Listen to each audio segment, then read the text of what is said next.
Continuamos conversando con Ricardo Cusano, presidente de Fede Cámaras. Hay muchos mensajes, voy a leer algunos antes de hacerte una pregunta, antes de preguntarte cómo ves el 2020, el 2020.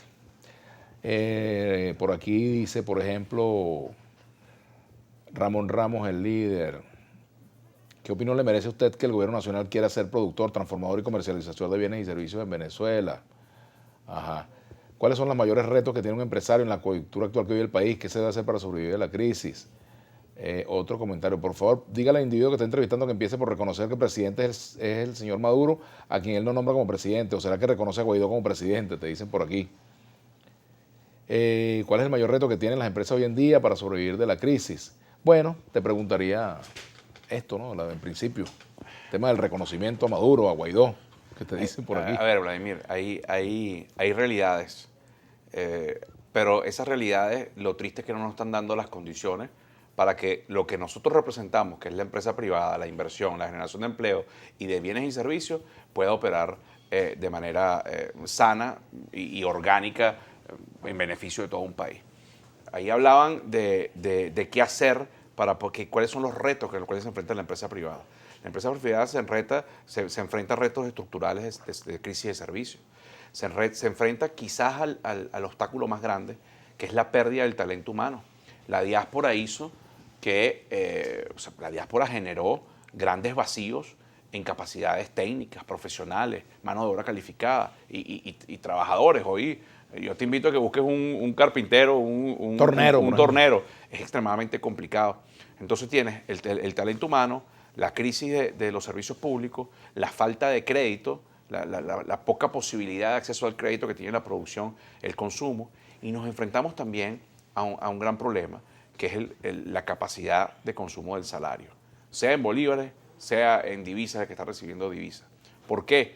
Porque es que los costos, toda esta crisis estructural hace que los costos cada vez sean mayores, y es lo que dicen la famosa llamada inflación en dólares. No es que es una inflación en dólares, es que los precios de los productos se están adecuando a las realidades operativas. Claro, a la demanda y a la oferta, entre otras cosas. Además a la demanda y a la oferta, pero sobre todo a la realidad de la operación. El 2020 va a ser un año extremadamente complejo que te reta a intentar primero no competir en ideología e intentar cooperar en pensamiento democrático y en pensamiento productivo.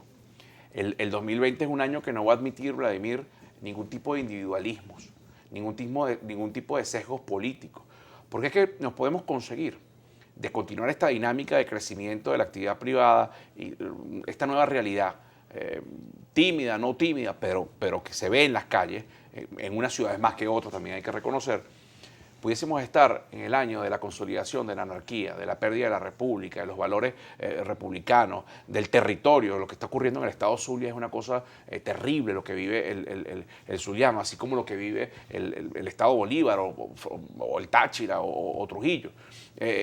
Eso, si se consolida, estaríamos metiéndonos en unas profundidades que nos va a costar mucho más salir. O el año 2020 pudiera ser el año del entendimiento, del consenso nacional, del diálogo social.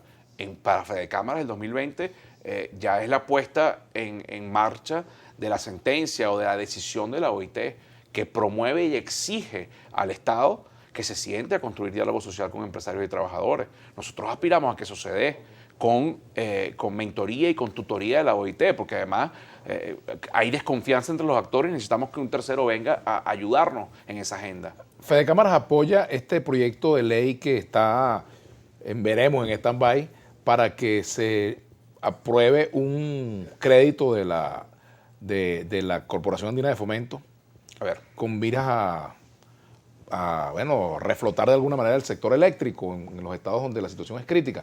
Una propuesta que ha nacido en el llamado Grupo de Boston. Mira, Vladimir, sin electricidad no hay producción. Si para rescatar el aparato eléctrico tienes condiciones como un multilateral que coloca el dinero, porque el Estado no lo tiene, tienes un organismo, una oficina de la ONU que va a ser veedor y va a generar garante de los pagos para que no haya corrupción. Y eso ayuda a reactivar la electricidad en los estados más comprometidos, para que se reactive la producción.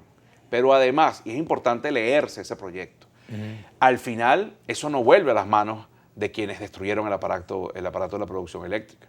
Eso va a licitaciones para que comience el proceso de privatización de ese servicio, por ejemplo, y que esté en manos de una empresa privada que sea auditable y que cumpla con los requisitos para seguir dando la electricidad, que no sea un alegrón de momento. Claro que lo apoyamos, Vladimir. Por eso planteamos que la electricidad, al igual que la alimentación y el tema de salud, tiene que elevarse de la conflictividad política.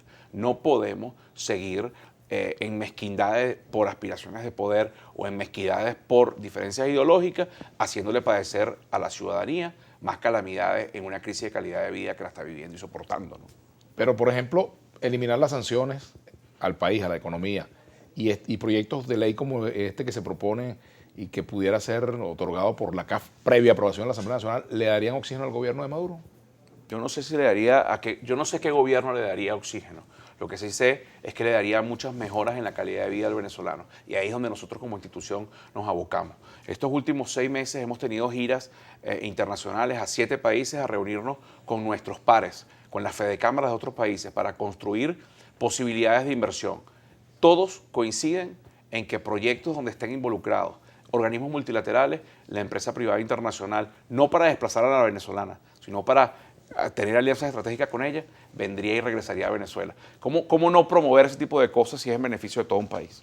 Nos queda una parte de esta entrevista y me gustaría saber qué se espera de las llamadas divisas de las criptomonedas, el petro y otras criptomonedas. ¿Qué perspectivas le ven ustedes en Fedecámara?